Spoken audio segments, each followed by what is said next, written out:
जय हिंद दोस्तों, मैं प्रदीप पाल स्वागत करता हूं आप सभी का आपके पसंदीदा यूट्यूब चैनल 50-50 अथर्व। आज हम लोग पढ़ने वाले क्लास 10th एनसीईआरटी प्रश्नावली 6.2।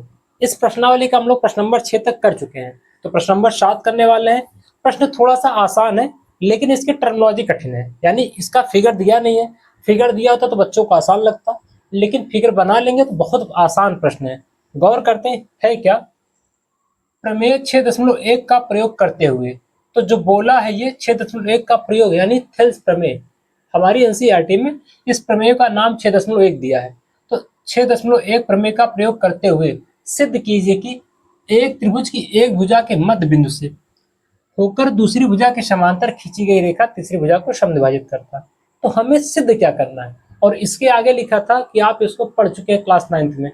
तो जो क्लास 9th में पढ़े थे उसे बोलते थे मध्य बिंदु प्रमेय। इसी प्रमेय का नाम था, जो ये लिखा गया ये क्लास 9th में प्रमेय था। तो सिद्ध कैसे करना है, तो सबसे पहले हम ट्रायंगल तो बनाए, जो स्टेटमेंट बोला उसको बना तो लें। तो क्या बोला है, एक त्रिभुज की एक भुजा के मध्य बिंदु से होकर दूसरी भुजा के समांतर। तो पहले भैया त्रिभुज बना लेते हैं। ये हमारा त्रिभुज हो गया ए बी सी। अब क्या बोला है, एक के मध्य बिंदु, त्रिभुज की एक के मध्य बिंदु से। तो क्या हो रहा, एक के मध्य बिंदु का मतलब डी। ए बी का मध्य बिंदु डी ले रहे हैं प्रश्न के अनुसार। मध्य बिंदु से मतलब क्या, हमारा ए बी का मध्य बिंदु डी हो गया। और दूसरी भुजा के समांतर, तो ये हमारा ऐसे जाएगा, यहाँ ई आएगा। पहली भुजा का मध्य बिंदु दूसरी भुजा के समांतर, ये हमें दिया है। और सिद्ध क्या करना कि तीसरी भुजा को समद्विभाजित करता है। अब लिखते हैं कि दिया क्या क्या है। दिया है, मेन काम फिगर बनाना था, फिगर बन जाएगा तो काम हो जाएगा। दिया क्या है, ए बी का मध्य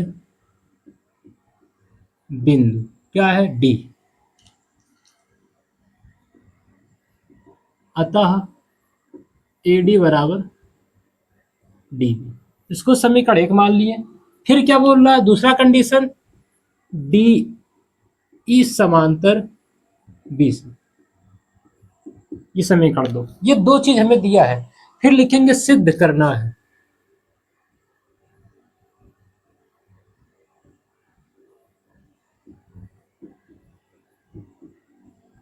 क्या सिद्ध करना है, ए ई इक्वल टू ई सी। यही तो बोला है, तीसरी भुजा को समद्विभाजित करता। तो समद्विभाजित करने का मतलब क्या, दो बराबर भागों में बांटना। समद्विभाजित दो बराबर भाग, तो ए ई इक्वल टू ई सी, ये हमें सिद्ध करना है। आते हैं भैया, इसको देखते हैं।